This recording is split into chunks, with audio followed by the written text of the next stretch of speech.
Bonjour, nous sommes le lundi 9 février 2015, vous êtes sur la chaîne de la subconscience, et justement je voudrais opposer les cycles conscients et les cycles subconscients. Les cycles conscients sont ceux des saisons, ceux de la lune, ceux des élections générales, élections législatives, présidentielles, européennes, régionales, etc. Et toutes sortes d'autres élections qui peuvent éventuellement être programmées, qui sont totalement conscientes et qui ont un caractère de ce fait quelque peu artificiel. Et puis il y a des cycles plus mal connus, mais qui sont plus profonds et plus anciens, je dirais même qui sont plus pérennes, et qui sont des cycles sur lesquels nous travaillons et qui relèvent quelque part de l'astrologie, d'une certaine forme d'astrologie en tout cas. Et ceux-là, effectivement, sont pollués en quelque sorte par ces fameux cycles conscients. Donc il y a une guerre entre les cycles conscients et les cycles subconscients. On peut regretter d'ailleurs, par ailleurs, que les historiens ou les sociologues n'aient pas mis en évidence suffisamment les éléments de cyclicité qu'on peut observer dans les sociétés, et notamment dans le domaine de la science politique. Parfois, sur le plan économique, ça va un peu plus loin. Et donc, les comparaisons entre les cycles astrologiques et les cycles qu'on peut observer sociologiquement, historiquement, sont difficiles parce qu'il n'y a pas de matériel, il n'y a pas de matériaux statistiques qui permettraient de mettre en connexion un système et un autre. Et donc finalement, pour revenir sur la question, rebondir sur la question chère à Popper de la réfutation d'un système, et notamment d'une théorie, eh bien, on ne peut pas se fonder dans le cas des cycles, quand il s'agit de mettre en évidence, par exemple, les éléments constructifs. Les constructifs, c'est-à-dire le fait d'élire quelqu'un, par exemple, le fait de mettre quelqu'un à la tête d'un pays, ou n'importe quoi de ce genre, eh bien, s'il y a effectivement des calendriers qui prévoient aussi parallèlement de faire ce genre de choses, vous imaginez bien que ça peut être extrêmement confus, puisque aux dates correspondant au cycle subconscient viendront se rajouter à d'autres moments des dates correspondant au cycle conscient. Et donc tout ça, ça va brouiller complètement l'analyse. En revanche, en ce qui concerne les, les, la phase paradoxale, c'est-à-dire la phase non plus de la conjonction, mais de la disjonction, non pas de l'ascension, mais de l'implosion, si on veut, alors là, on peut quand même beaucoup mieux travailler parce que le droit, nos pratiques sociales ne prévoient pas spécialement de programmer des échecs, ne prévoient pas spécialement de programmer des ébranlements.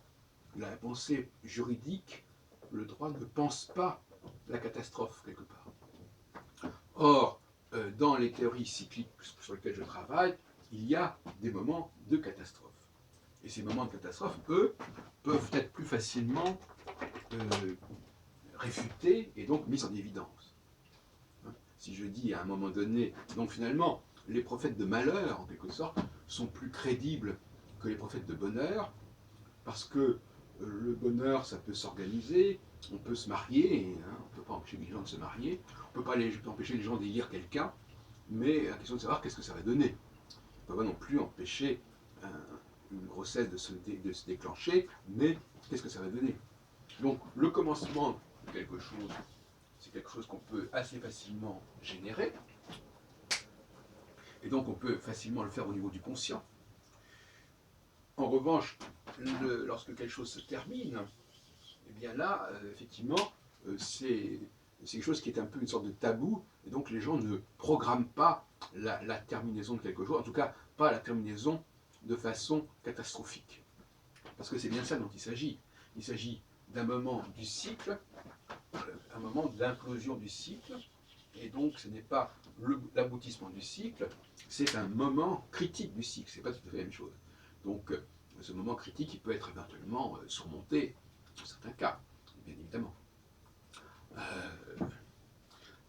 L'astrologie, donc paradoxalement, permettrait d'éviter justement certaines conséquences. Et en évitant certaines conséquences, on ne permettrait pas de faire apparaître le phénomène. Enfin, Voyez-vous, on est dans une problématique assez complexe à ce niveau-là.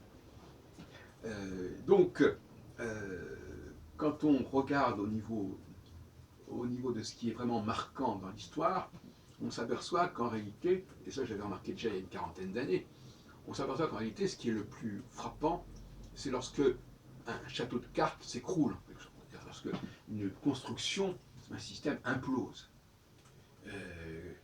Et c'est beaucoup plus frappant et beaucoup plus significatif finalement que lorsque quelque chose se construit.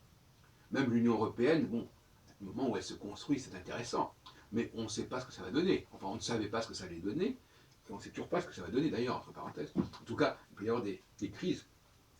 Et d'ailleurs, je pense qu'on peut prévoir pour la prochaine période de disjonction, qui aura lieu, puisque c'est un phénomène qui a lieu tous les 7 ans, qui aura lieu autour de 2016, une très grave crise, en tout cas des risques considérables pour le système de l'Union européenne. Mais ça ne sera pas ni la première ni la dernière fois. Mais il y a des fois quand ça se produit, c'est-à-dire que le problème c'est que ça ne se produit pas tout le temps. C'est-à-dire que quand ça s'est produit dans un endroit donné, ça ne va pas se reproduire tout de suite après, 7 ans après. Donc ça aussi c'est un problème qu'il faut bien comprendre au niveau de la méthodologie, même si ça fait grincer les dents, c'est qu'il faut suivre le phénomène cyclique sur toute la planète, sur l'ensemble du globe. Il ne faut pas croire que le phénomène cyclique va pouvoir fonctionner sur un seul pays.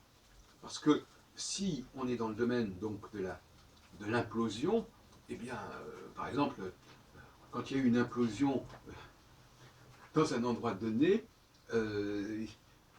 la fois suivante, le travail d'implosion aura déjà laissé des séquelles, et donc on ne pourra pas envisager un nouveau système qui sera mis en place. En tout cas, il ne sera pas mis en place dans les mêmes règles et dans les mêmes équations, dans la même configuration. Donc, il faut bien comprendre que lorsqu'on étudie le cycle de 7 ans au niveau de la disjonction, on est obligé de passer par des pays très très différents, même par des continents très différents. Et ce qui est important, c'est de montrer que, en tout état de cause, un phénomène d'implosion se produira, quel que soit l'endroit où ça doit avoir lieu. Alors certains diront, oui, mais c'est normal, statistiquement, il y a forcément dans le monde, avec le nombre de pays qu'il y a forcément à telle année quelque chose. Ben, tout ça, c'est de l'ordre du débat. Effectivement, moi, je pense qu'en fait, on peut quand même mettre en évidence cela, d'autant plus que s'il y a des cas extrêmes, il y a aussi des cas intermédiaires qui sont quand même tout à fait marquants et qui doivent être également recensés. Donc, pour nous résumer sur ce point, je dirais que, alors que sur le principe, il serait plus logique de s'intéresser aux phases conjonctionnelles, c'est-à-dire au moment où le système s'enclenche, où on construit quelque chose, en réalité, il est beaucoup plus raisonnable de se fonder sur le moment disjonctionnel, sur le moment où il y a quelque chose qui ne fonctionne pas, qui est enrayé. Parce que le moment conjonctionnel peut être imité au niveau du conscient, et que le moment disjonctionnel est plutôt de l'ordre du subconscient, qui n'appartient pas, il n'est pas réellement pensé comme tel dans le conscient. Cela dit, il y a effectivement ce qu'on appelle des lois qui autorisent l'avortement, par exemple, qui autorisent la dissolution, mais elles ne programment pas ce moment-là, même si on en détermine les modalités. Et donc, je pense qu'il est préférable de travailler sur les catastrophes, entre guillemets, d'autant plus que quand on mémorise les événements marquants, les événements qui nous ont stupéfaits en quelque sorte, on s'aperçoit que ce sont plus des moments disjonctionnels qui nous frappent que des moments conjonctionnels. C'est plus le moment où les choses s'écroulent, s'ébranlent, se démantèlent, c'est ces moments-là qui frappent l'imaginaire au plus profond de lui-même, et non pas lorsqu'on met en place une union, une fédération. Voilà. Et c'est pour ça d'ailleurs que le fait d'être capable de survivre aux crises disjonctionnelles, que ce soit au niveau d'une union politique, ou même au niveau individuel, si on peut dire. Bon. Tout cela est intéressant parce que ce sont des épreuves.